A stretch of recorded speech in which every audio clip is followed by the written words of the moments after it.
الذي خلق الموت والحياة ليبلوكم أيكم أحسن عملا وهو العزيز الغفور তিনি সব কিছুর উপর ক্ষমতা রাখেন। কাজের দিক দিয়ে তোমাদের মধ্যে কে উত্তম তা পরীক্ষা করে দেখার জন্য তিনি মৃত্যু ও জীবন সৃষ্টি করেছেন, আর তিনি পরাক্রমশালী ও ক্ষমাশীল।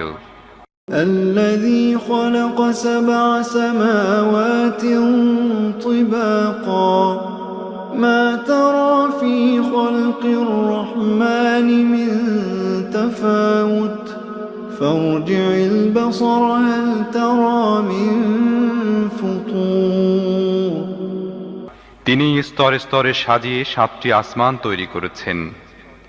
তুমি রহমানের সৃষ্টিকর্মে কোনো প্রকার অসঙ্গতি দেখতে